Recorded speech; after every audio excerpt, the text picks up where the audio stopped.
Good morning, everybody. I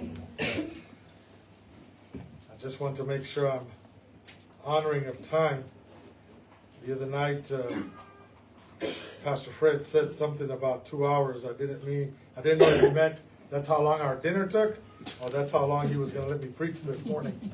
But we will realize it soon enough if I see people hit that back door. It is wonderful to be back with you in New Zealand this morning for your warm welcome. As always, we do bring greetings from American Samoa, especially from Pago Pago, and from Grace and Peace Fellowship Bible Church, because that is your Ainga in Christ, and they send their heartfelt love, and they wanted me to ask you one question: when are you coming to visit? So you can let us know afterwards. But as always, it has been a pleasure of ours to be back in Aotearoa and to fellowship with the saints these past few weeks we have been here. This is our last Sunday that we're going to be spending in New Zealand this time around. And what a way to finish off then with the brethren at Peachwood Bible Church. This morning I would like to turn your attention once again to the book of James. I've heard that this is one of the books that is being exposited here at PBC, but I'd like to call your attention to a vital attribute, trait, gift of the Spirit, attitude of Christians that is so often lacking in this world because we are not looking at things as God has ordained and or meant it. And so I'd like to spend my time this morning in this section of Scripture from verses 2 to 5 in chapter 1. And before I do anything else, let us come before the Sovereign in supplication. Dear Father, as always, we are humbled that we have this immense privilege as the church that meets on this side of the date line to lead properly.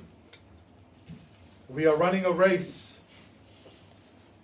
not as the world that chases after vanity, superficiality, and ultimately death.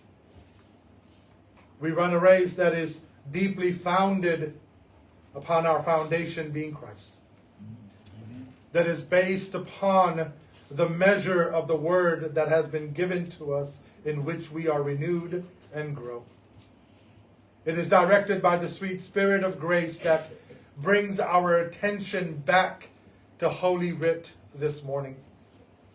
It is surrounded by the brethren with whom we will spend not moments only on this side of eternity, but one day we will be with the witnesses that look down upon us now. And so we thank you, Lord, for giving us this. We come to you seeking wisdom, seeking guidance, and seeking understanding so that we may live in this fallen world, in this perverse generation. Oh, equip us. Let us turn to the only answer given to men. Let all who call upon the name of Christ this morning look to his word. For your word, Lord, is truth. It is a jewel that we now come to see the radiance and the beauty of your glory. We stand in awe of you. Help me, Lord, for I will falter, but your eternal word never falters. And so we rely upon it now as our hope is in you. It's in Christ we pray. Amen. James tells us, and I'm preaching out of the NASB, but I know that NKJV is the preferred version in this congregation. So we'll read both of them this morning. I'll lead with the NKJV and then bring in the NAS. And the Word of God tells us that, my brethren, count it all joy when you fall into various trials, knowing that the testing of your faith produces patience. But let patience have its perfect work, that you may be perfect and complete, lacking nothing. But if any of you lacks wisdom, let him ask of God, who gives to all liberally and without reproach, and it will be given to him. As we turn our attention to the NAS, it tells us, "Consider it all joy, my brethren, when you encounter various trials, knowing that the testing of your faith produces endurance. And let endurance have its perfect result, so that you may be perfect and complete, lacking in nothing. But if any of you lacks wisdom, let him ask of God, who gives to all generously and without reproach, and it will be given to him." Brethren, Christian joy is not a fleeting or hollow happiness that can be disrupted in this empty world or by life's hardships. Instead, the Word of God reassures us that it stems from a profound confidence in our God, who is unwavering. And He is in full control, not only over every day of our life, but may I remind us this morning, over every facet of our life. It is to our benefit, for the Word of God tells us that He is working all things together for the good. And if trials, if persecutions, if the hardships of life can be looked upon through the lens of Scripture, then we understand it can be looked upon as something which is good. It is to the benefit of His children that He does these things. This confidence that we now are firmly grounded in is the knowledge, and through the knowledge of His Son in the Word of God. It is His character, the redemptive work of Christ, the renewing, the regenerative, and the transformative work of the Holy Spirit. It is daily divine providence, every spiritual blessing that is found hidden in Christ, even the heavenly places. It is the assurance of future glory that you and I share in the beloved and begotten one named Jesus. It is your answered prayer that is prayed not only in His name, but to His glory and the outcome of His purposes. It is this Christian fellowship and many like it that continues to tell us we Christians have much to be joyous about. We just got to have the right perspective, don't we? Mm-hmm. This is why when we look at the Messianic Psalm of chapter 16,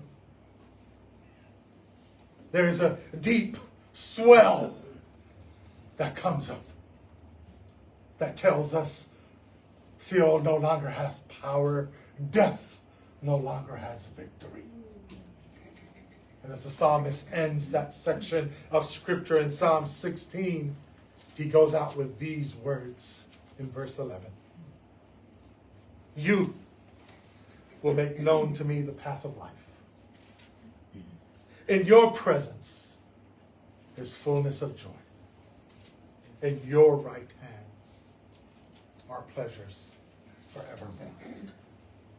So what is the Christian to do? I can end this sermon upon this next scripture. Because Paul, when he spoke to the Roman church and brought forth his Magna Carta in the presentation of what the gospel message and reality is, looked at Christians towards the end of that book in chapter 14, and he uttered these words through the penmanship of the divine Spirit. Therefore, do not let what is for you a good thing be spoken of as evil. For the kingdom of God is not eating and drinking, but righteousness and peace and joy in the Holy Spirit. We can pack up our bags and go home now. But there's reason we don't. Because we've come to realize, dear ones, just as James did, not only does he get the privilege of writing, as many scholars and historians say, is the first New Testament book, but I can almost see the eagerness in his heart. Because see, before he came to know this joy, he had to see this joy. And see, for him to understand the wisdom of this joy, he had to come to a reality. And that reality was, I caused the joy giver much grief. Can you imagine the envy of being raised in the household with Jesus? The son that never does wrong? How often the younger brothers would probably meet and would want to do him like Joseph if they could only find a pit. But what they didn't realize was that there was already a cross prepared for him. And then somewhere between his resurrection and his ascension and that blessed day of Pentecost, he experiences that joy. And he sees it in the diaspora. He sees it amongst the young, fervent Christian Jews who are being persecuted, and he sees it as the gospel is going out after a decade, and he sees the Gentiles come in, and he's at that first great phono where he has to stand for the gospel. And he sees it because of one reason. Joy is only joy because we live in a troubled world. And so what I wanted to do today was basically take you through 5 truths pertaining to joy. That is not only meant for the Jewish or Gentile Christians in the first century, but as the Word of God reminds us, this Word has been refined and tested and never proven wrong. And this is our daily bread. This is what we live by. I was able to experience that today in the Samoan Bible class, the Samoan Sunday school. I told myself that would probably be the best way for me to learn and become fluent in Samoan, sitting on those classes for a year. So if you can find me a replacement pastor back home for a year, you'll be my Samoan teacher for a year, brother. Amen. Or you put that on Facebook. That's the other way for me to learn it. He starts off, and this is my first thought, the first truth that comes forth in the scripture, is one of the continuous target of the Christian life is joy. Because in that section of scripture, in the original, it reads, Pas kara hageomai, which simply literally says, all joy consider. In the English, it's written out so that it makes sense. Consider it all joy. Some translator take it as in the NKJV, and they'll put the Adelphos, the brethren, before that. My brethren, consider it all joy. Now this is important because this is not a suggestion. This verb is used, and I don't want to get too technical here, is what's called the aorist imperative. That means this joy is already since the beginning. What you are consider is not something before you that you have never considered before. It's not saying now within you somehow picture what joy looks like. That's not what it's saying here. When it's bringing you to this word of consideration, this is not an option amongst many options. This is the option based upon the one option that Jesus Christ has given you. Now, why is that? Why are we to consider this? This is a commandment. It's in the imperative mood. There's no other choice for a Christian here. So when he's speaking to them, he puts it at the front end of the letter. That means this mood of how they are approaching the rest of their Christian lives is always targeting joy. That's always the target. I am going to live a joyous life. This is not false joy, waking up giddy in the morning like everything is okay with the world until the world punches you in your mouth. No, it's understanding the world will punch me today.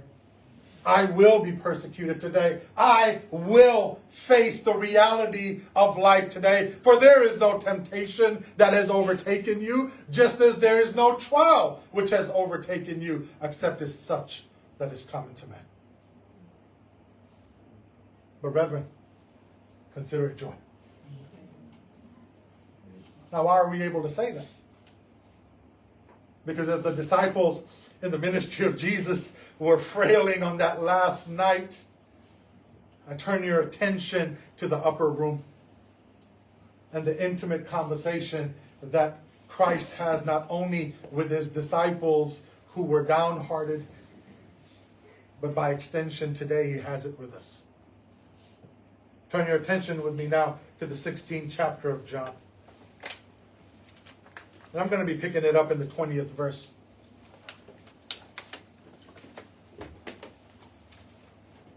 Truly, truly, I say to you, that you will weep and lament, but the world will rejoice.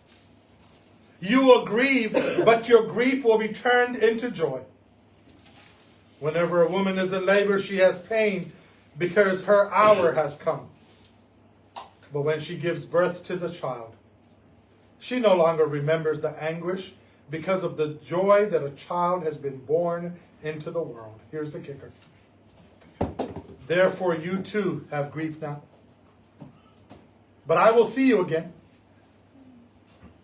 and no one will take your joy away from you.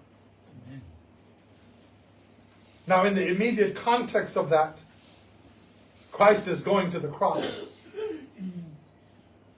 Or they would come to realize what it means to be without the shepherd. It's a work that only he could face. Well, praise be to God. Peachwood Bible Church brethren in I almost said American Samoa, we got some of those. But in New Zealand, we gather today because the tomb is empty. Because Jesus has risen. So this doesn't only have an immediate context. Today we have a blessed hope based on the 14th chapter that if I'm going away, I'm coming back. Today we're going to look at the table, which is a testimony of not only what he has done, what he is doing, but the blessed hope that we look forward to. So we got a lot to be joyous about. And Christ is saying, yet the world will press you. He goes on in that chapter. Hold your finger there. Go down to the 33 verse. These things I have spoken to you, so that in me you may have peace. In the world you will have tribulation, but take courage. Oh, now we can see who we're considering. I have overcome the world. Our joy isn't superficial because we buy it at Woolies for 99 cents. We can't order it on Prime Day on Amazon. You can't have it manufactured in any of the factories of the world. It is a joy specifically which comes and is derived from the nature that now we share in. And that is one who now lives within us. You know how I know this? Because in that very chapter, if you take your index finger and go up to verse 13, I'm going to prove it to you.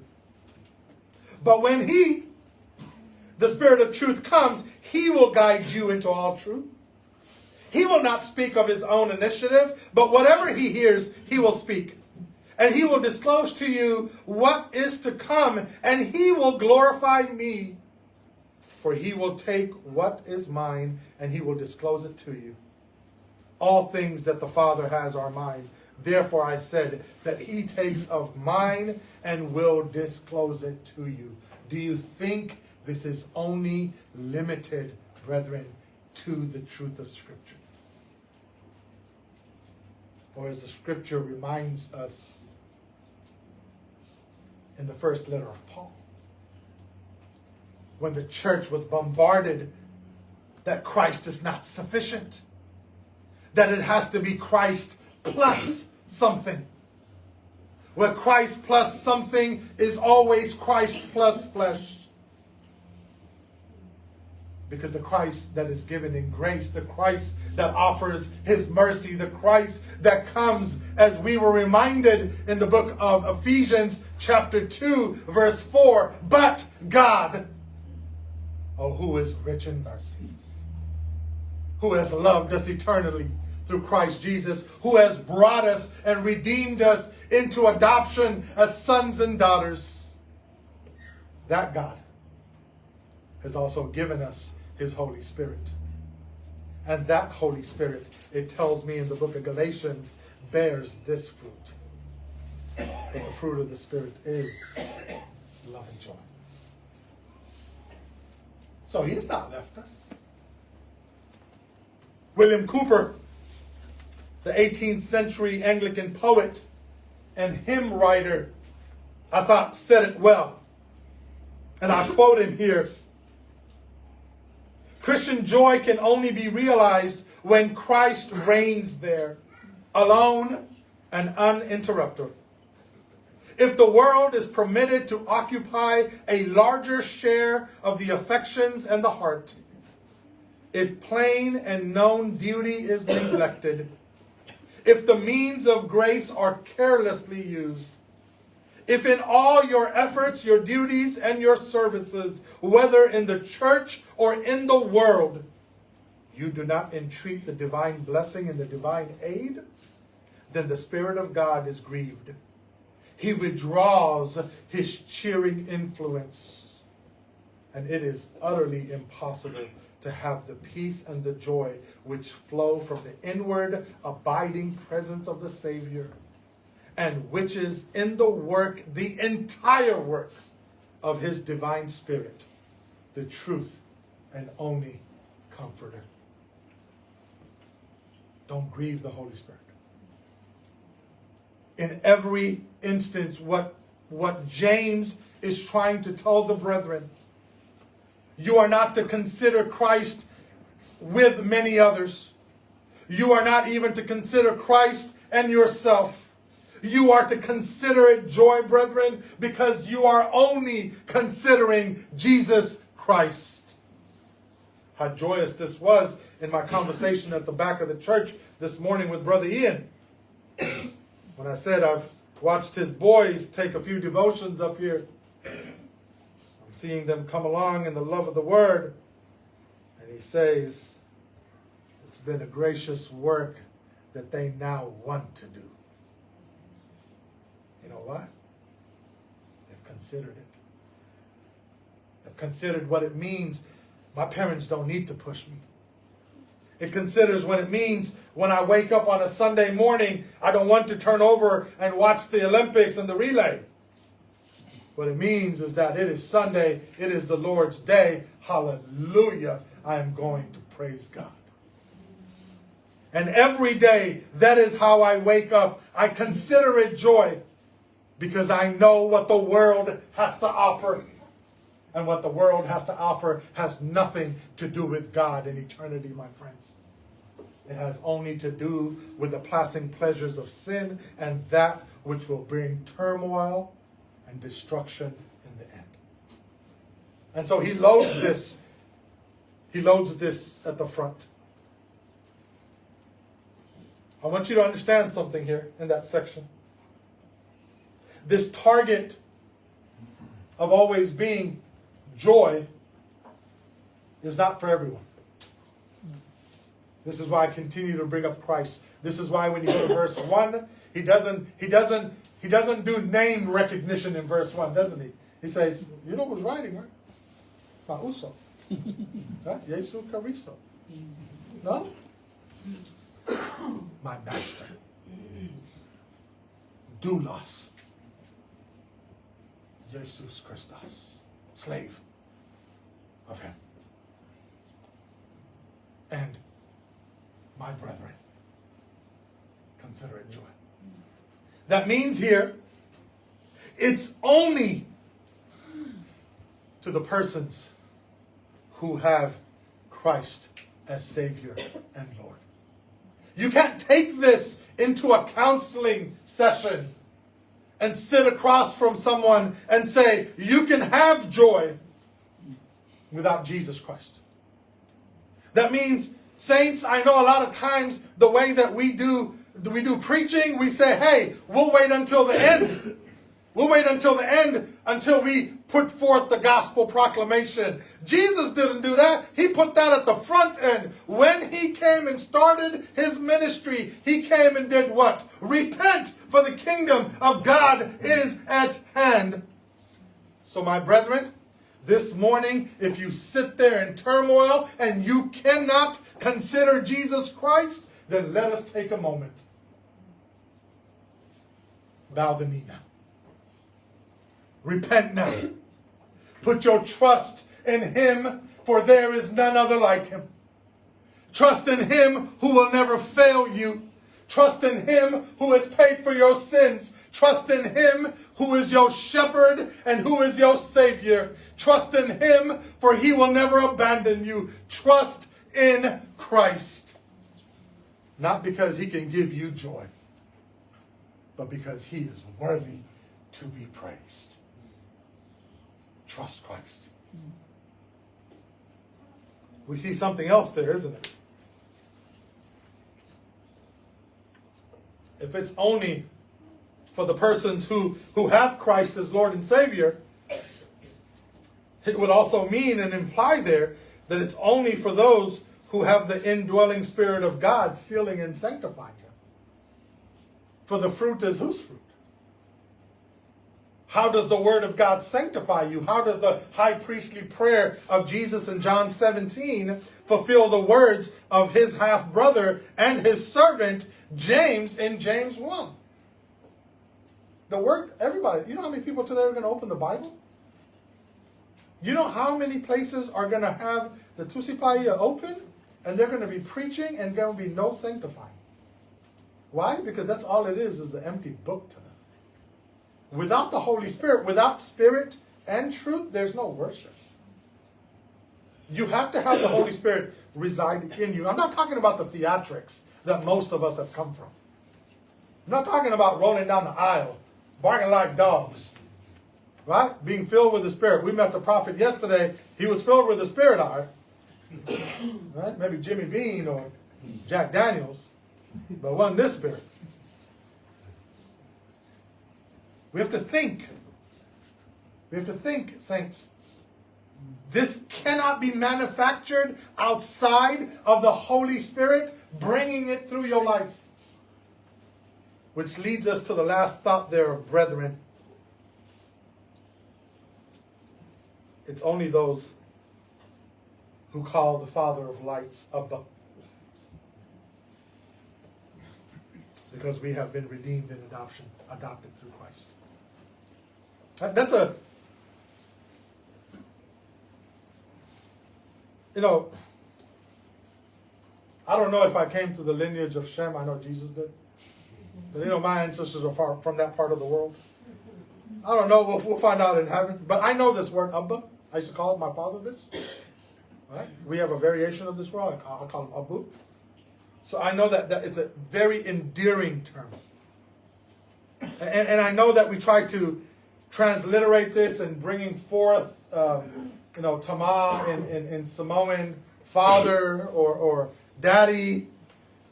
But there's this heaviness to know him as father.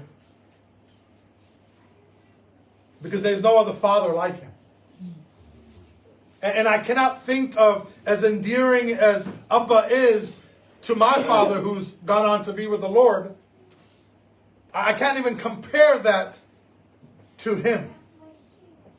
For he's the one Father of lights. There's no one else like him. And the only way I'm able to realize my Father who's gone, or the fathers of the faith, or the fathers that sit here in the faith, is only because I have a proper understanding of having him as our Father. This would have been important for James, because this is one facet that he didn't share with Jesus in the natural realm. Remember this. He shared with him a mother, but not a father. And now he shares with him the Father. And we must understand that in the text. And so he starts it right off. That for the Christian life, the target we're always striving after, the goal we're always after is a continuous goal. And that target is joy. But in that same verse, we see a second truth, don't we, saints? And that is that the reason we're targeting this is because there's the confronting trials in joy. He finishes that.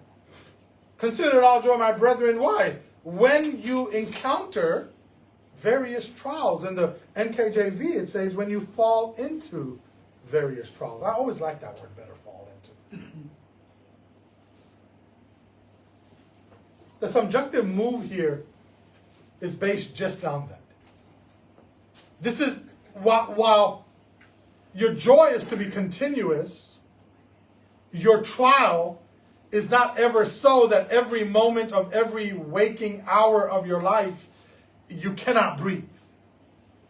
No, that would become too difficult. That would actually make God something he's not. No.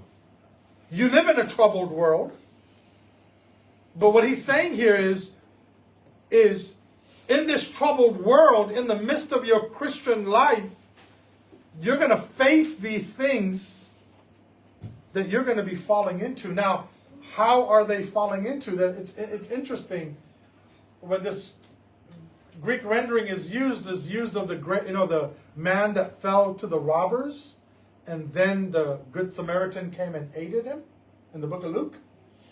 So it speaks about you going about your way, and because we don't know the future, we don't know what's going to happen. Let me give it to you, right? You go to bed Saturday night.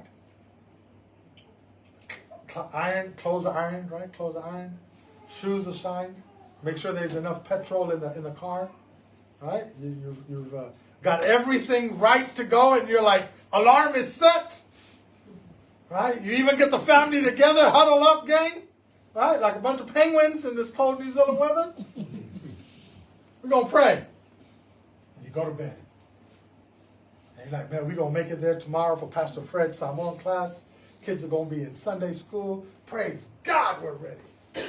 Wake up Sunday morning, it is World War VII in your house. Right? Did you realize that? And then you ask yourself, Lord, why does this only happen on a Sunday?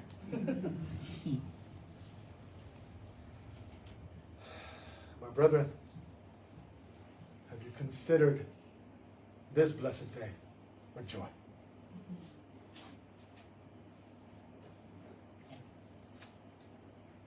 One of the reasons that James puts these confronting trials that's within joy at the forefront of his letter is because the rest of his book is about trials. Just an overview, if I were to give it to you, you're going to have trials and temptations. The importance of hearing and doing the Word of God.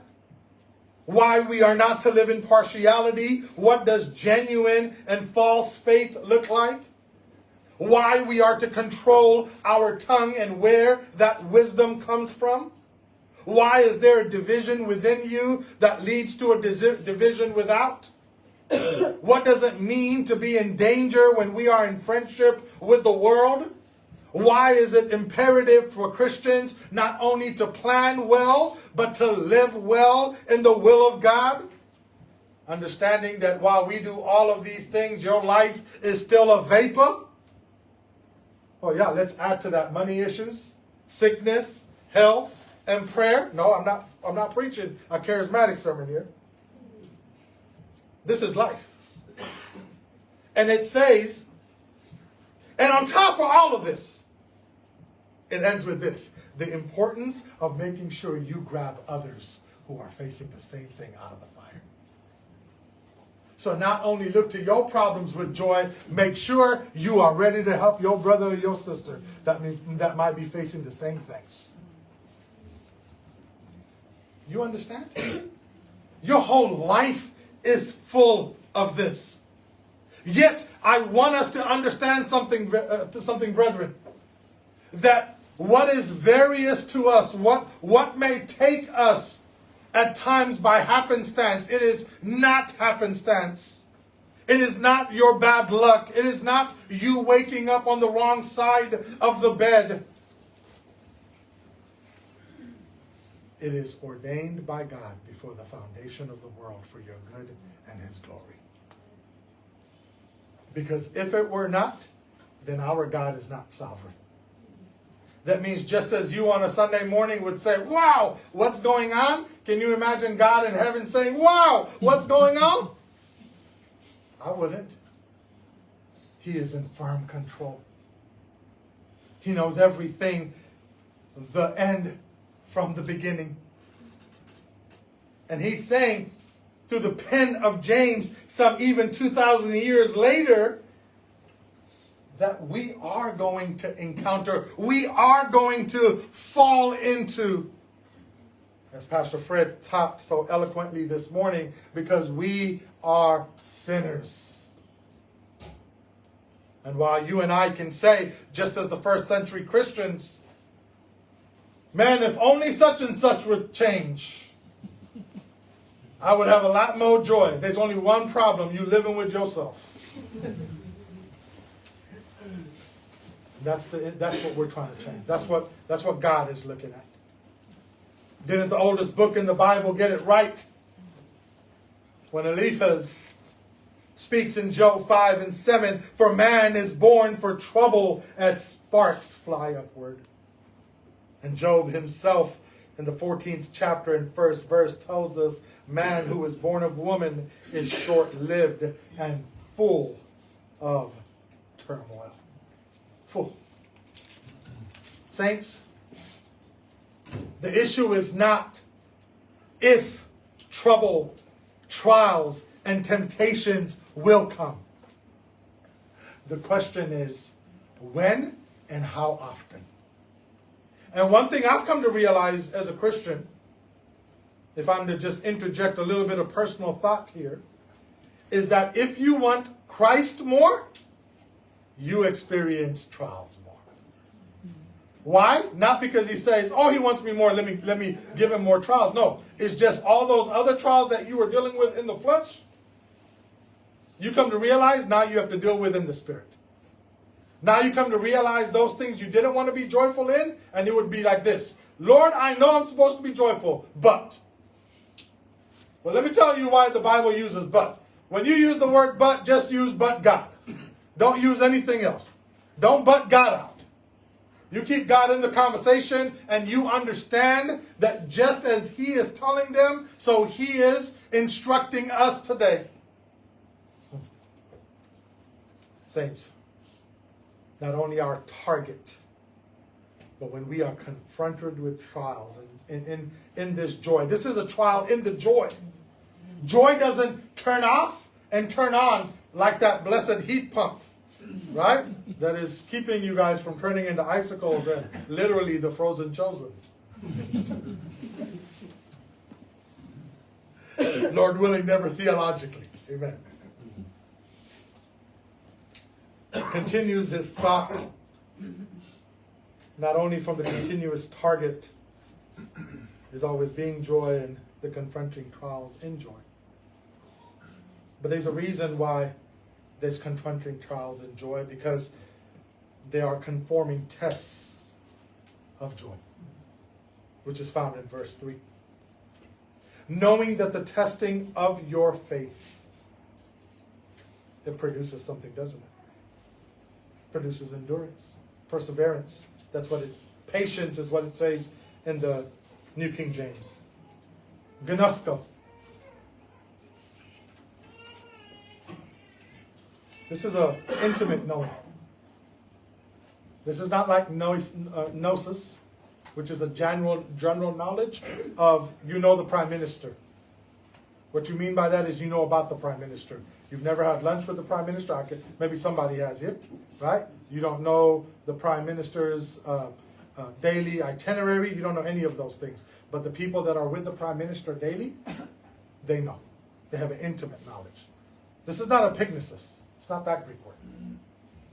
This is a Greek word that deals with you continually practicing something to come to have an understanding of it. When you're always in the Word of God, when you're dividing the Word of God properly, you come to the Word of God with a knowledge that is not superficial. And so I want you to remember this because just because we went from one verse to another, we're not developing a whole new thought here, saints. Remember, what is that consideration based on? It's based on something that has already been given. So by the time you're knowing, your knowing is not new knowledge. Your knowing is old knowledge. Your knowing is based upon understanding that this is a part of me. That I do know my God, and even more, as God is saying, you are known by your God. But we must understand, if we are to know this, if we are to know that this testing has a purpose, there are some things we have to make sure we don't know. First thing is, this knowing is not according to men. I want you to understand that because Jesus, when he went into the ministry, right at the beginning of his ministry, there's two instances. One is at the beginning when he goes in and he turns the tables, and one's, he makes the whips, turns the tables, and at the end of the ministry, nothing has changed in organized religion. At the front end of his ministry, they want to make him king. At the back end, they want to crucify him, which they do. Why? Because he was the only one who knew what was in men's hearts. This is why in the book of John chapter 2, 24 and 25, it says these. But Jesus on his part, not entrusting himself to them, for he knew all men.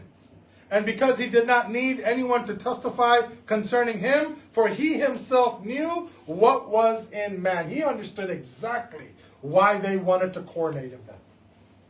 Everybody loves a free meal and everybody loves a miracle. If you don't believe it, go out and watch the banners down the road.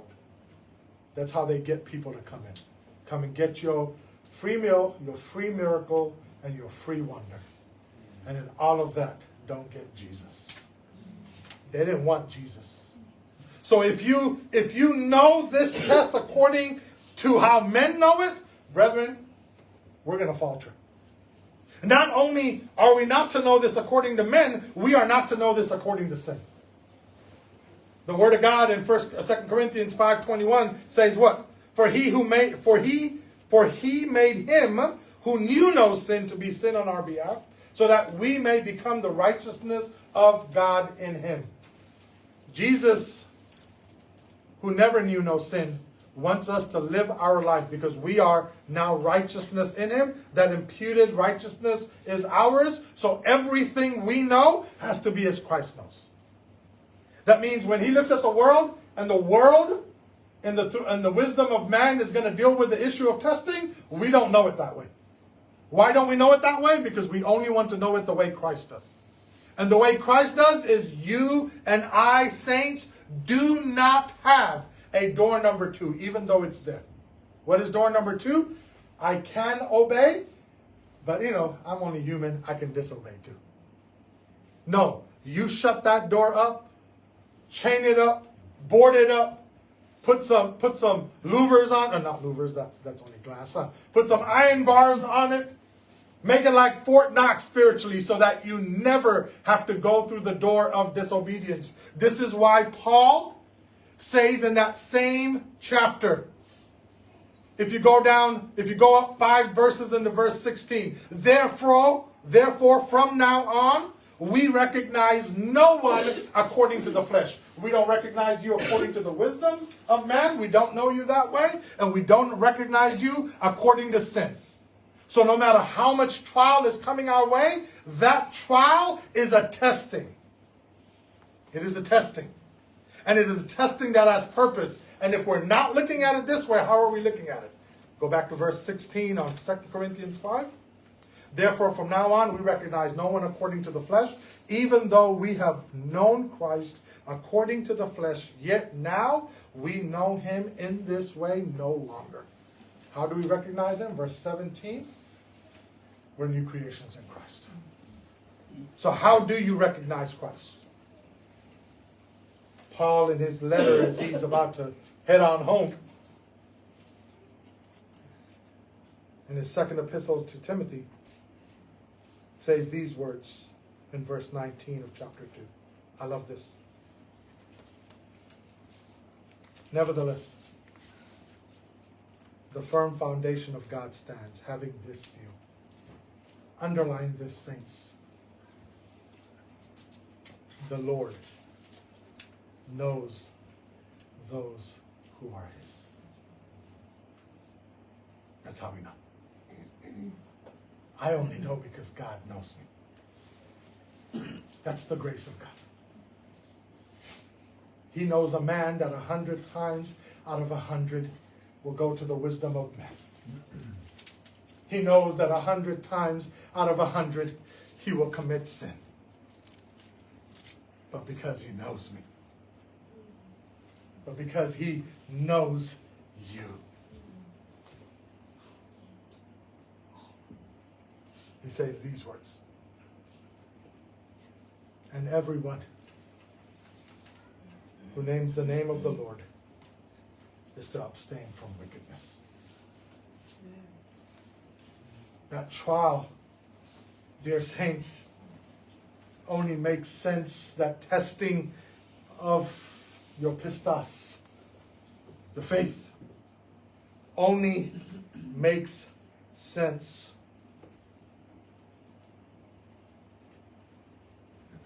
because it's going to produce something. Flesh never produces spirit. I don't want you guys to ever think that.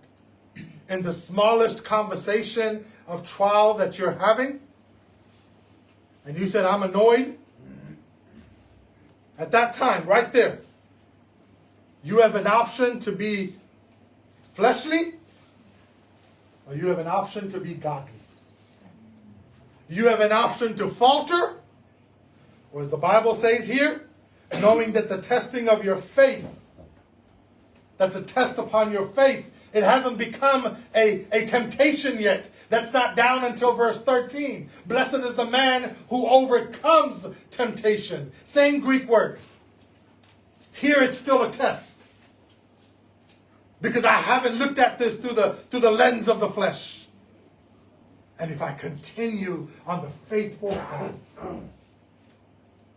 path that Christ is walking on, well, I call it the path of Emmaus. For he walks with me, and even though I don't see it yet, but he sees it. He says, come, let me open up scripture and teach you. And see what the scriptures is saying here, dear ones, is that testing of that faith. It is producing in us. Katagatsomai. There's a production here. It's a production that is personal to your life. It matters to you. What is it producing? It's not producing oranges and apples. It's not producing a mean streak in you. You're not the Mafutanga Tinau who's been in church 27 years and nobody can talk to you about coffee or tea because you're going to, No. You're not the man church that no one can approach because you've always got that same sullen attitude. You're not that young, jubilant, giddy Christian who's hiding all their troubles in their closet that is ever overpacked, ready to be burst at the seams. Because see, regardless of who you are, you're understanding that this testing is producing in you endurance.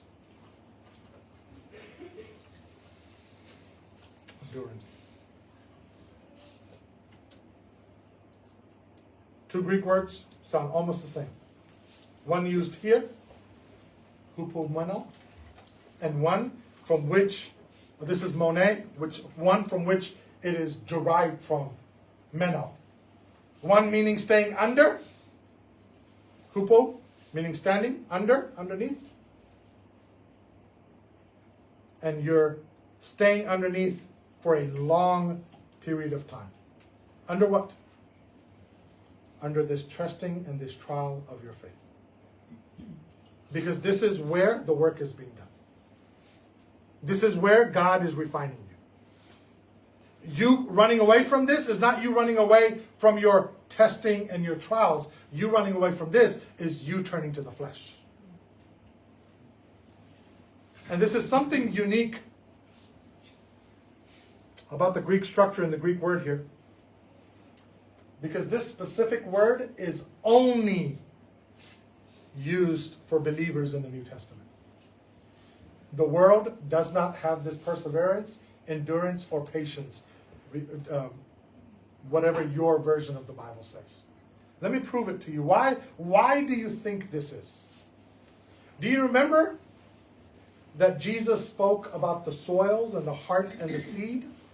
He spoke about that which was rocky, that which was shallow, that which was thorny, and that which was ready to till. It was tilled already. It was good ground.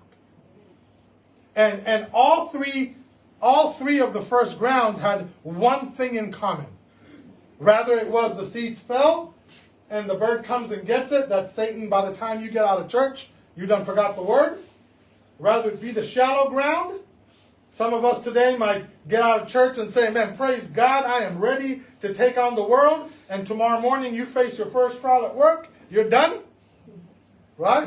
May it be the worries and the cares and the riches of this world. Like Demas, you're going to forsake the gospel and run after the world.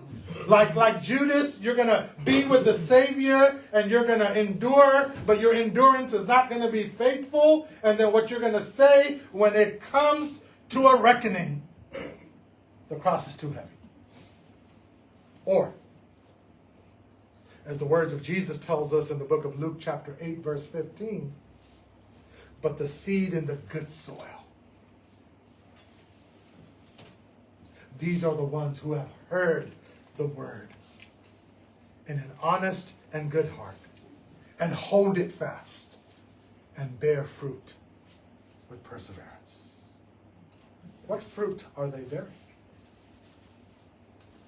Saints, there's no such thing as seasonal Christians. We are Christians in season and out of season. That means you don't have a season of joy. You're always joyous because you're always loving, because you're always kind. When the Spirit, that's why it's in the singular. It's not in the plural, because then people could say this, I don't feel too loving this morning. I don't want to long suffer, but I got a lot of joy. No. If you don't have long suffering, you ain't got joy. Right? But that's who he's speaking about. That means to every individual Christian in this place of worship, this is what the Word of God says to you in the midst of your trials. And not only this, but we also exalt in tribulations, knowing that tribulations brings about perseverance. And perseverance, proven character, and proven character, hope. To every local congregation like Peachwood, like the brethren from CPC, like the brethren from Shore Baptist, like the brethren from GPFBC, or whoever else is gathered, you are standing in a world that hates truth. And you being afflicted for your faith. Well, the Word of God says this, as he spoke to the Macedonian church of Thessalonica. We ought always to give thanks for you, brethren, as is only fitting, because of your faith is greatly enlarged, and the love of each one of you toward one another grows even greater. The kicker. Therefore, we ourselves speak proudly of you among the churches of God for your perseverance and faith in the midst of all your persecutions and afflictions which you endure. To my fellow elders and every brother in the faith who is shepherding the flock in your home or the flock of God under your care, we wouldn't wish this on our worst enemy, would we, brothers? We wouldn't. Because true pastors who are called after Christ's own heart, understand what it takes. You want to lead? Who? You cannot lead like the world. And it kills the flesh within. And so to us men, you know what it says here? But flee from these things. What is that? The love of money, the love of glory, the love of gold. O you man of God. And pursue righteousness and godliness, faith, love, perseverance, and gentleness. To every older man in this congregation, no matter where you are in life, your life isn't ended. God has given you another breath. And what do we need from the older brothers in the faith? Older men are to be temperate, dignified, sensible, sound in the faith, in love and in perseverance. And even the witnesses in glory who now await us, like Tanielu. You understand what the witnesses of glory are now speaking? Therefore, since we have so great a cloud of witnesses surrounding us, let us lay aside every encumbrance and the sin which so easily entangles us, and let us run with endurance the race that is set before us. Endurance is not to be found in the world. It is only in Christ. It is only in the brethren. It is only in the church of the living God. So my friends, do not lose heart, as Paul told the Corinthian church, 2 Corinthians 4:16 onwards. That though the outer man is decaying, yet our inner man is being renewed day by day. For this momentary light affliction is producing for us an eternal weight of glory far beyond all comprehension. While we look not at the things which are seen, but at the things which are not seen, for the things which are seen are but temporal, aren't they? But the things which are not seen are eternal. That's what our endurance gets us. And that's what we come to in the fourth truth. We've looked at the continuous target, the confronting trials, the conforming tests. There is a completing triumph. All of this does have an end. For verse 4 tells us, and let endurance have its perfect result. It's teleos. So that you may be perfect and complete, lacking in nothing. Why? Because your endurance and you preserving, your perseverance, is not the end-all be-all. This is not our home. Did you realize that? Saints, 99.999% of your existence is still to come. You understand that? That's in eternity. And we get so concerned about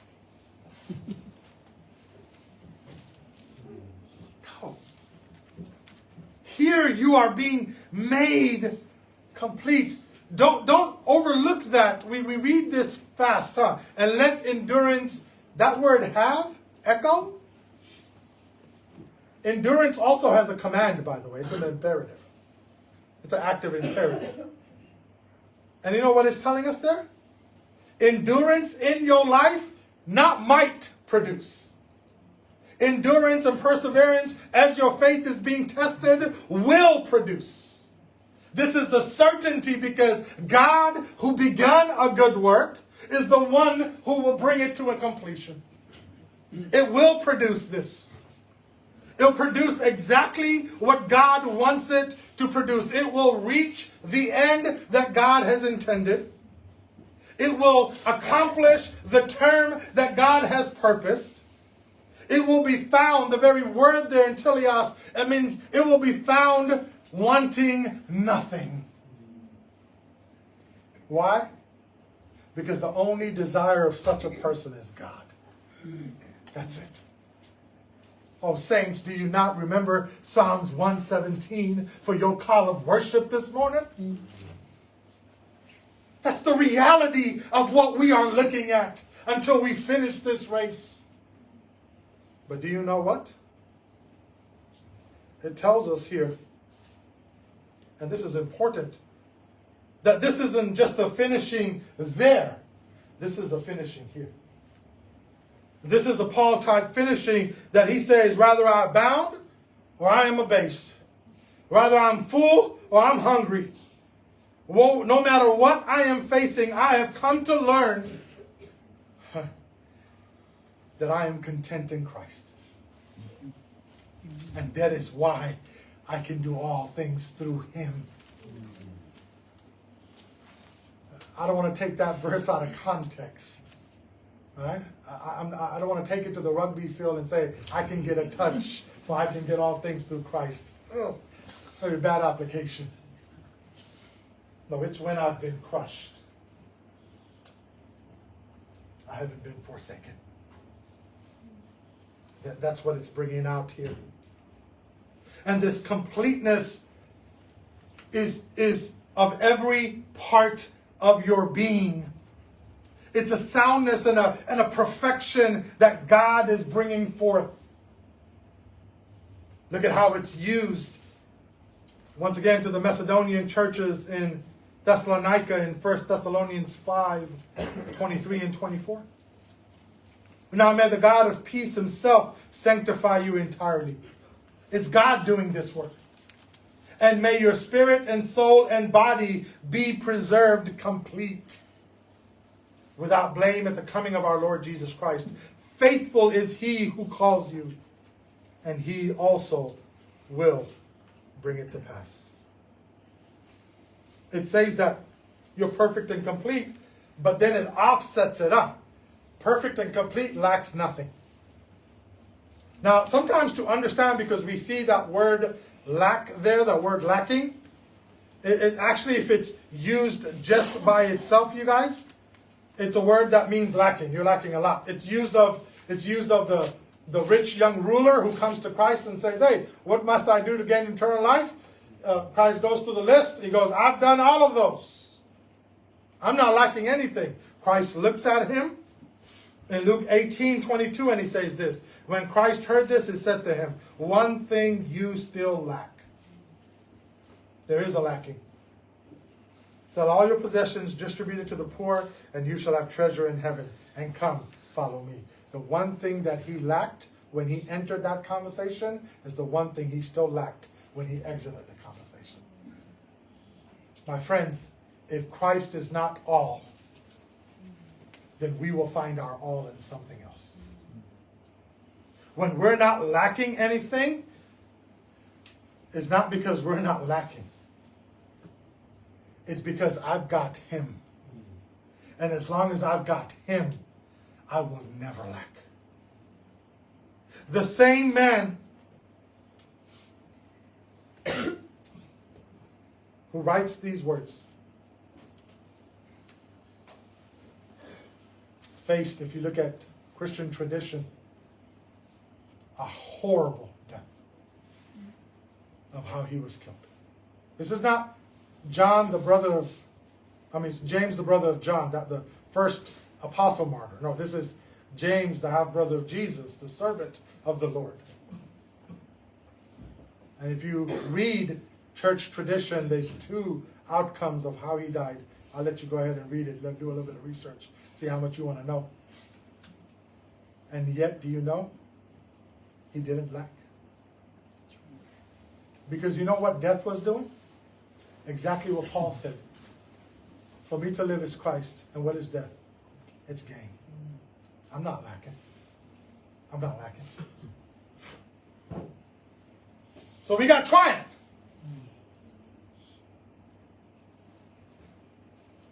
But there's one more truth which is vital. And that's found in verse 5, where I'll begin to end. It's the conflicting truth from joy. Now you may say, Rodney, what do you mean by conflicting? The Bible seems simple enough there, doesn't it? If we just follow the thought. But he puts this at the front end because he knows what he's going to write about. And so in the front end he says, but if anyone lacks wisdom. Now imagine he brings this forth. I get to preach it to you today.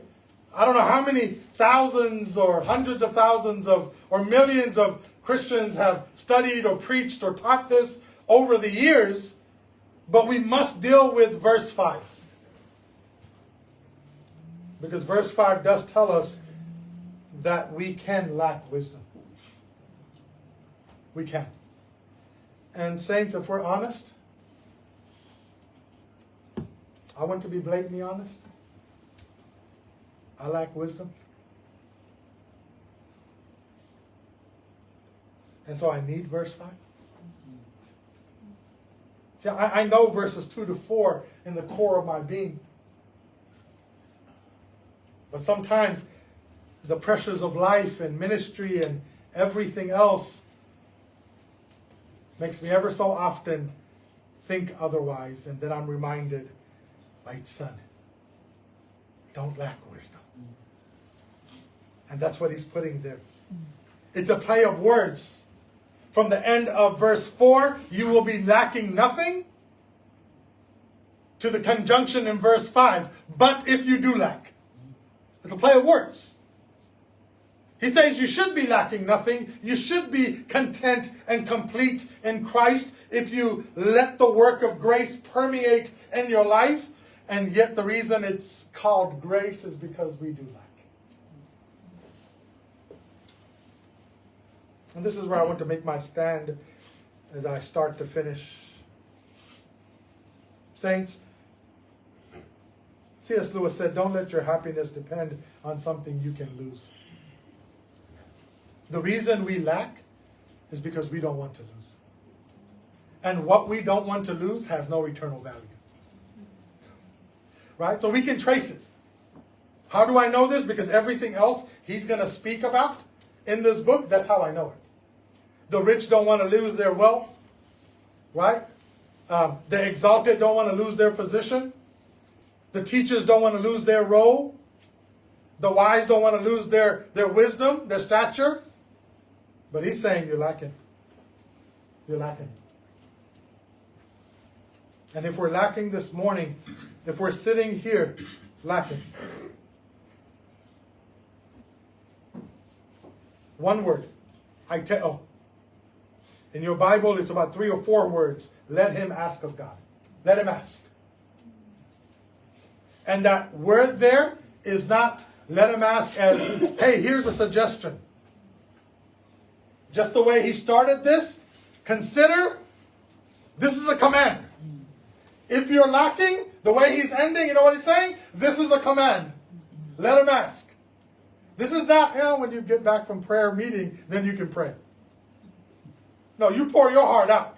In prayer meeting, on the car ride home, or if you walk across the street, wherever you live, you do it because you can ask him any time.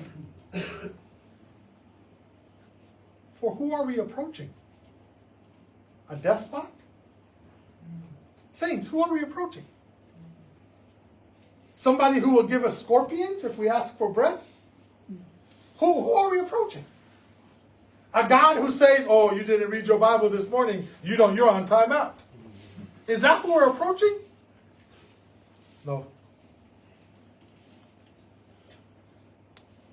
We're approaching our God.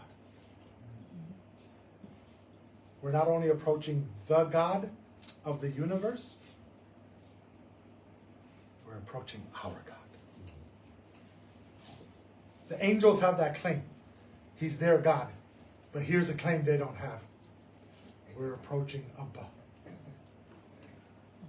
And when we come to him and say, Father, I lack. I lack. It reminds us something. God, who gives to all generously and without reproach. Generously being the adjective here. Liberally. Above and beyond measure. There is no problem, dear ones, that we are facing today. There is no disobedience that we have in our life today. There is no situation, temptation, trial, trust, or trouble that has come our way that God not only knows about, not has only ordained, but is ready for you to come and say, Father, help me. I come asking. You know why this is in as an imperative? You know why it's a command? Because the believer here, the brethren here, are asking him for this reason. I lack wisdom to do what my heart desires to do. I haven't figured it out yet. And so I'm coming to the only well of wisdom I know. And I'm pleading with you, Father. Help me.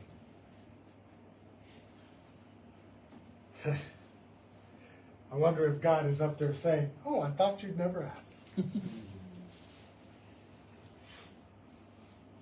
Until you have your answer, dear saints, be more Christ-like. Even when everyone else had fallen asleep and they wouldn't stand with him, be like Paul. Even when this church had forsaken him, be like the men and women who went to the cross, to the stake, to the axe, to the fire for their faith. Because in that moment of reckoning, they asked God for wisdom. And God, who gives beyond measure, gave unto them. Now, why is this to be found in Christ? And why is this to be joyous? Because Hebrews 12:2 tells us this. Fixing our eyes on Jesus, the author and perfecter of our faith. Now, I want you to look at the next words. Who for the kara, for the joy, set before him, endured the cross, despising the shame, and has sat down at the right hand of the throne of God. The joy was before he faced all of that, not after. We consider it because Christ considers it. We consider it because we consider Christ. And like the hymn writer, Charles Gabriel of the 19th century, as he uttered these words, oh, I stand amazed in the presence of Jesus the Nazarene, and wonder how he could love me, a sinner condemned unclean. Oh, how marvelous, how wonderful my song shall ever be. How marvelous, how wonderful is my Savior's love for me. Let us pray. Thank you, Father. We come because we haven't arrived. We come to the end of this sermon but not yet to the end of our race. And so we ask you, Lord, that as we look upon the truth of your will and your word, that you may humble us. And we stand amazed in your presence. Because our Savior loves us so. We thank you, Father, for accomplishing your wills in the life of your people. Let us run now with joy until that day is fully realized. It is in Christ alone we pray these things. Amen.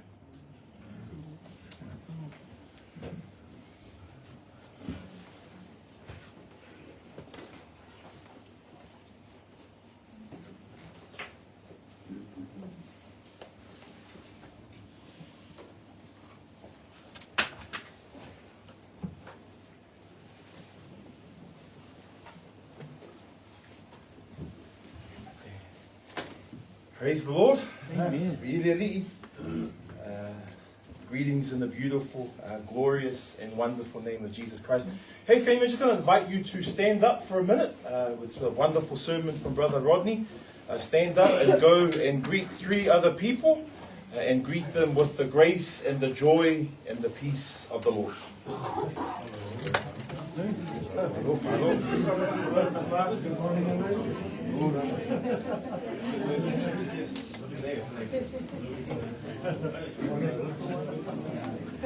Make sure it's 3, nothing more. Make sure it's 3.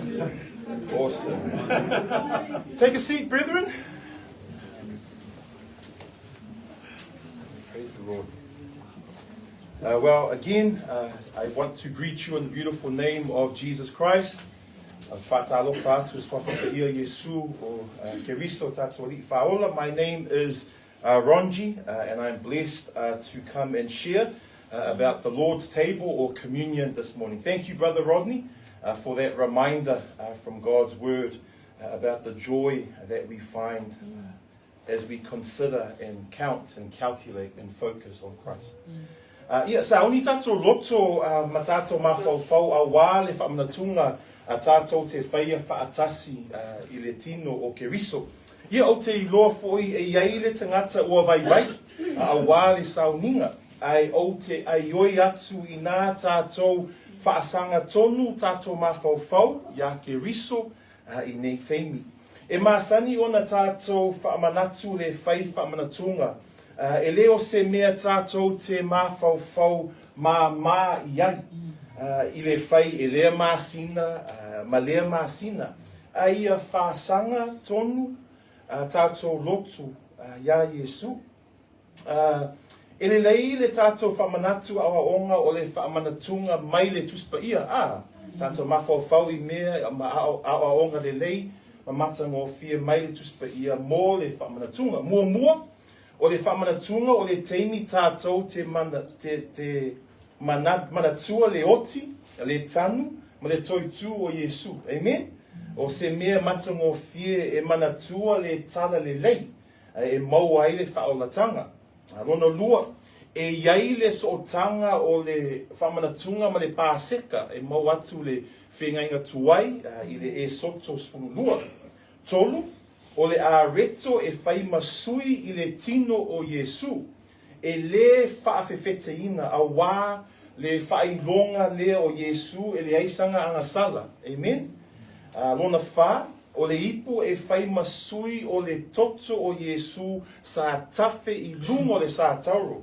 O le whailonga lea o le tatongi mo tātou angasala. 5, o le whamanatunga e whesoswani ia tātou ina tātou vaavai I luma le toia fio mai o Yesu. 6, o le whamanatunga foi o le teimi tātou te sue, masiaki tātou loto. Ai e le I whai le whamanatunga. Muli, o le whamanatunga nā o tangata ua talitonu ia Yesu, e mawhai ona aile āreto, ma inu le ipu nei. Awa a whai e te whaia ma le tatau, e iai le whasalanga. Family, I said there in Samoan, we're coming to a time where we prepare our hearts and our minds to take communion as the body of Christ. I know you might be tired. It's been a wonderful sermon and a great service. But I want to ask you to keep focusing on Christ at this time. We always remind you in communion to not make this a religious or a mechanical thing that we do every single month. But I want to ask you to keep focusing on Christ, the Christ that Rodney was preaching about. And it's good to remember the basic teachings of what God's word says about communion. Let me run through it. Communion is about remembering Jesus' death, burial, and resurrection. It's a wonderful reminder of the saving gospel of Jesus Christ. Communion is connected to the Passover feast that we find in Exodus 12. The bread represents Jesus' body. It is without leaven, which represents that Jesus is without sin. It is a symbol.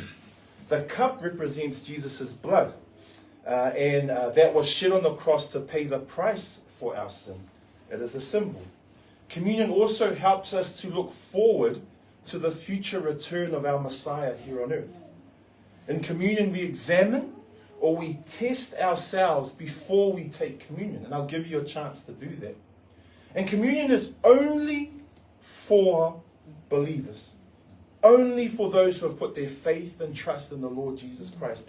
And the Bible says clearly, it warns us that if you take communion in an unworthy manner, you bring God's judgment upon yourself. Yeah, so mai lo tusipa ia fa mole le ngaluenga se fulu tolu.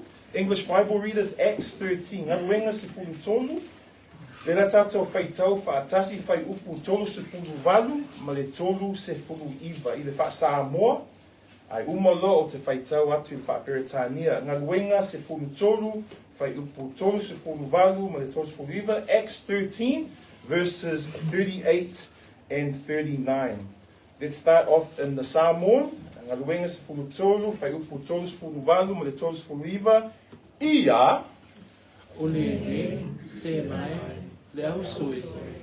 Ia o sui loa, ua wholawholaina, ia te o tau le whaamānanguina o amasala. Ona o le tangata. O tangata o koi o e whaatuatua, e tawani o soluine nā tongi a te ia I mea umalawa. Na le mawhai o na tawani o soluina ai o tau, I le tula whonua mose.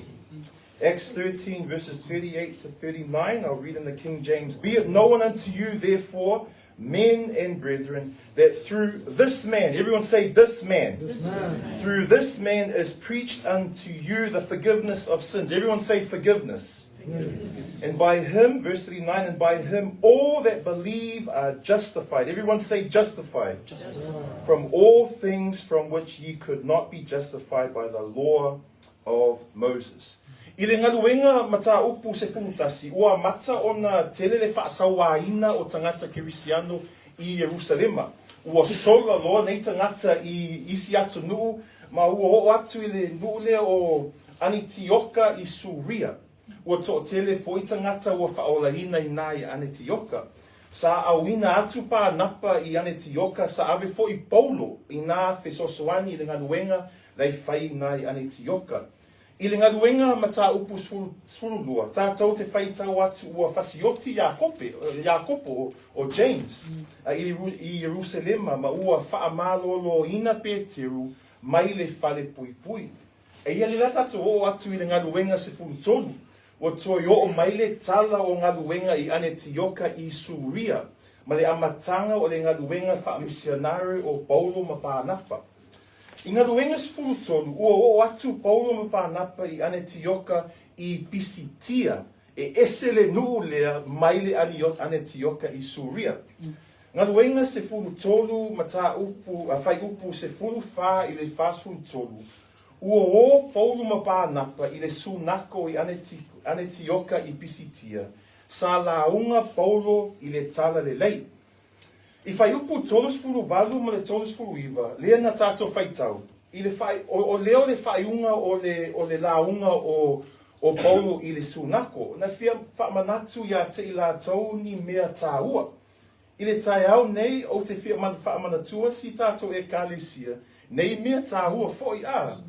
I le whai upu tolus fulu valu, O lo whamanatua mai e Paulo, o le whamangaloina mai le atua mō tātou, e nāo le tangata lea e maua ai. Ia, mā, nei fisili, o ai le tangata le ai tala mai le whai upu lea, o le tangata lea o Yesu le Mesia. O le atua ua whaatangata, se lau pasene tangata, ia se lau pasene atua. O ia o le longa lua o le tolu tasi pa ia. Ma nei a foi upu o le Mesia i le Ioane se furu whai mai. O Yesu, o ia, o le ala, le upu moni ma le ola, le upu masani o tātou tangata Samoa. E alu ata lava le se tasi i le tamā. Sorry, e le alu atu lava se tasi i le tamā. Pea le ui mai ia te au. O le tangata lea, tātou te whaasanga tonu ai, tātou i le nei tai au, pea whai le whamanatunga. I le whai upu tos furu walu whai mai, e whamanatu mai e Paulo nā o le tangata lea, o le tangata? Yesu le Mesia. Nā o le tangata lea, nā te au maia le whaamangaloina mō tātou angasala. Amen. O le upu lea whaamangalo, o le upu e leni e winga o se ai tā lafu, i o te sila fia fo i tele fo i tātou e i tātou ai tā lafu. O le ai tā lafu, po le angasala ua totongi, ua whaaleau ngā ina, o ua whaamangaloina i le ngaluenga o ke riso i kale vāria. Nā o le tangata lea, o le tangata lea, Yesu, nā o le tangata lea, ona mawhai, ona totongi i le ai tā lafu o tātou angasala. A tātou a ai mawhiinu le whamanatunga nei. Tātou manatua le totongi o tātou angasala ua whai Yesu, mai ne upu Samoa, matongi ola mō tātou. I nā whaamangaloina ma whaaleau ngā ina tātou, mai tātou angasala. Amen? I read there in Acts 13, 38 and 39. Acts 11, Peter's in Jerusalem. He's explaining his time with Cornelius. Their persecution is increasing. It's getting worse. People are spreading around the region. Barnabas is ending up in a place called Antioch, and he brings Paul to help in the ministry there. That's where they were first called Christians. Praise the Lord, followers of Christ. In Acts 12, James was killed. The James that brother Rodney was sharing from today. He was killed in Jerusalem. Peter is freed miraculously from prison. Then it gets us to Acts 13, and it goes back to a place called Antioch in Syria. And this is the beginning of Paul and Barnabas' missionary journeys. In Acts 13, they're in Antioch in Pisidia. Hey, it's a different Antioch. It's a different place. And he's giving the sermon in the synagogue. In verses 38 and 39, Paul is finishing his sermon, and he's coming to remind these Jewish people of these truths. As we come to communion, family, I want to remind you of these truths as well. In verse 38, it says, "Be it known unto you, therefore, men and brethren, that through this man," who is this man? This man clearly is Jesus the Messiah. If you go through the sermon that Paul had preached in that synagogue, he laid out beautifully who this man is. We need to get a proper biblical picture of who this man is as we take the Lord's table. This man is God in the flesh. He is Jesus the Messiah, fully man or fully God, fully God. Or I know Sproul says truly man and truly God. He is the second person of the Godhead. Remember what Jesus says in John 14. Jesus is the way, the truth, and the life. No one comes to the Father except through him. This is the man that we focus on in communion. In verse 38, Paul reminds them that this man brings forgiveness of our sins. The word forgiveness here in Greek means the debt of sin that we have has been paid. I know many of us, including me, have had many debts in life. Isn't it a beautiful picture that Christ himself, this man, the only one, this man, the only way to God, is the only one that could pay the price for those sins. When we take the bread and the cup today, we remember what it cost for Jesus to pay our debt. What it cost so we could be forgiven for our sins. What a beautiful picture. As I finish up, E whamanatu mai e paulo lātou ua tali tonu I le tangata o Iesu. Ua tau a mio tonu ina o ia I luma o le atua. E toi manatua e tātou o le whaolatanga, o le alofa tū noa ma le whaamangalo ino anga sala, e awa noa mo tangata umalava. Sa launga mai Fredi le mata upu o le tau a mio tonu ina, o le tangata ua whaailoa ma ua whaamasino e a mio tonu I luma o le atua. Le ua talia tātou ia ke riso. E whamanatu mai e Paulo I tangata e Peru, o le whaolatanga ma le tau a mio tonuina e luma o le atua, e pa ia me a mio tonu, e awa noa mo e tali tonu. A sa uni tātou e whai whamanatunga, le a reto ma le waina. Manatua o nā o ke riso nā te tau a mio tonuina tātou, I nā mawhai o na talia tātou e le atua. O le whaolatanga lea e awa noa I e tali tonu. Po lo nofo I le lotu nei po e mata online. A whai e te masalo salo po ua e whaolaina pele ai. O te aioi atu ia oi. Aua te ai mai inu I le whamanatunga le nei aso. Ai whaalongo I le tale le lei ia ke riso. O ia nā te whaamanga loina o anga sala. Mai awa noa nei le whaolatanga mo e tali tonu. I le whai upu tos fuiva le la whauma. E whamanatua e Paulo I le au e Peru e le mawhai e tū la fono o mose o na mauai e sesi le a mio tonu. A whai e te usitai umai tū la fono e ono se lau se fulu tolu o mose. Pe te whai uma tau saminga. E te le o lava I se, te o lava I se oli. A wai le mawhai o na ho I le langi I nā ngalu wenga. E whamanatua e Paulo o Iesu e sili ia I tū la fono. E sili Iesu I tū la fono mose. E sili fo I o ia I taulanga umalava. A wā o ia ua wha ato toa ina tū la fono uma. I tū la fono mose lea nā te iai taulanga sa whaia e tangata Israelu. Sa whao ngā le toto le tamai mā moe e le aise ila po se pona a. I o se ata o Iesu lea. Tātou te manatua ma mawhau pe a tātou tau sami le a reto ma le waina nei. Ia a inga lotu. Tātou mawhau I whai upu ia mai inga luenga se fulu tolu. Manatua le tangata o Iesu ke riso. Le tangata o Iesu ke riso. Manatua le whaamangaloina o anga sala, ma le tau a mio tonuina o lo awa noa uma mo e tali tonu. Ia ma manatua Iesu e sili atu I le tūla fono ma le whai taulanga. As I finish up in verse 39, and it says, and by him all that believe are justified from all things, from which ye could not be justified by the law of Moses. It's a beautiful reminder that Paul gives here to the Jews in the synagogue that those who freely believe in this man, who's the man? Christ.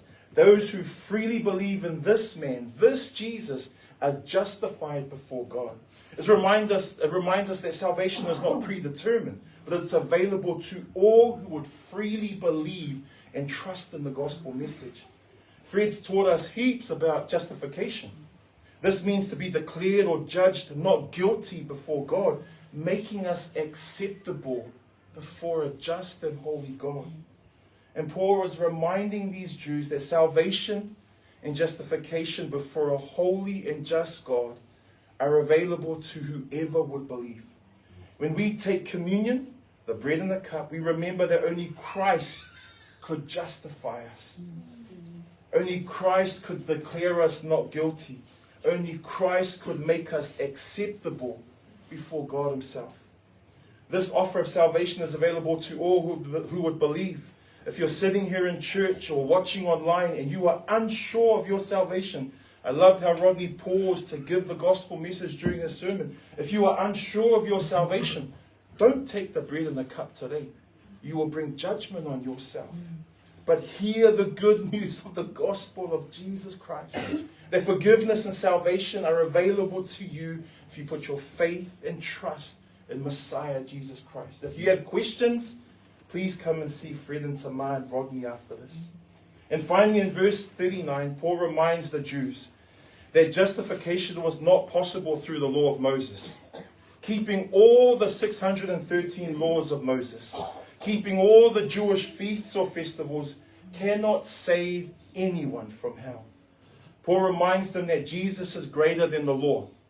He's greater than the sacrificial system because he is the fulfillment of the law. He's the end of the law. And the Mosaic sacrificial system, the blood that was shed, the lamb without blemish, those things point to Christ. And that's the Christ that we focus on. This man that we focus on as we take the bread and the cup. Family, as we take communion today, think about these things in Acts 13.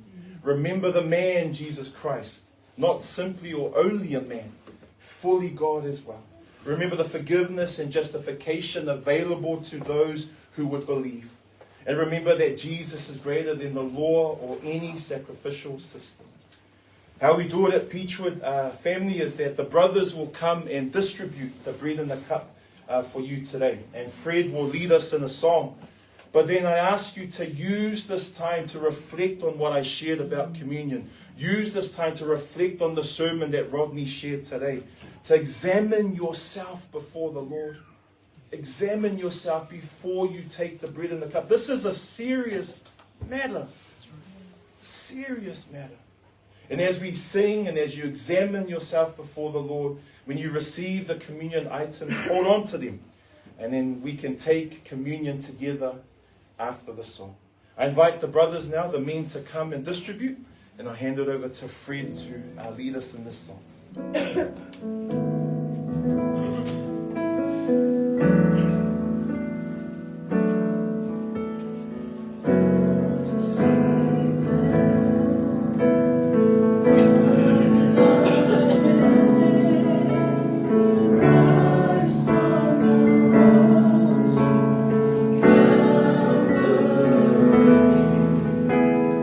Try my sin for it.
Gospel of Mark, as you sit and reflect and hold these precious items, hear what Mark 14 says. And as they did eat, Jesus took bread and blessed and brake it and gave it to them and said, "Take, eat, this is my body." And he took the cup, and when he had given thanks, he gave it to them, and they all drank of it. And he said unto them, "This is my blood of the New Testament, which is shed for me." Verse 25, "Verily I say unto you, I will drink no more of the fruit of the vine until that day that I drink it new in the kingdom of God." Family, let's take of the bread and drink of the cup together as the body of Christ.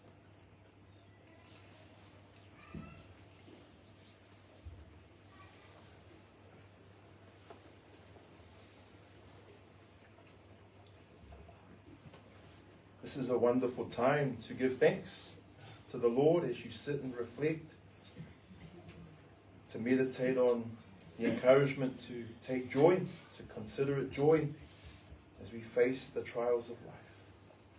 To use this time to give thanks to our God.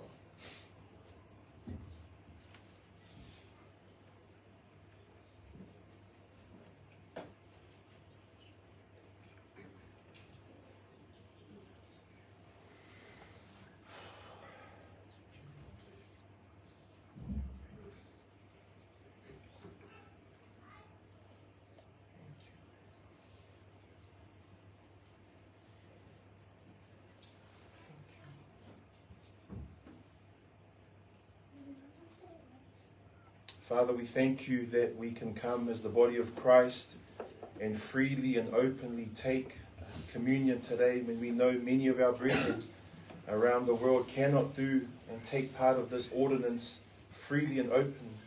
And so, Father, we are just so grateful and thankful for the opportunity and the privilege to take communion today.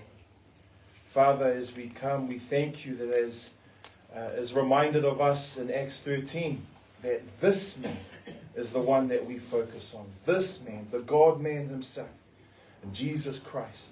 That this is the man that forgiveness is only available through this man. And we thank you that, Lord, when we believe in this man, we are justified by faith. And we thank you that this man was greater than the Mosaic system or any law or festival or feast. Christ is supreme. This man is supreme. So God, as we come as the body of Christ to take of the bread and drink of the cup, we remember, we reflect, we celebrate, we honor, we lift up, and we give thanks to this man, Jesus himself, the Messiah, King Jesus, the first and the last, the Alpha and Omega, the one who has come and will come again. We give thanks to this man, and we thank you for what he endured at the cross, scorning its shame, and sat down now at the right hand of the throne of God.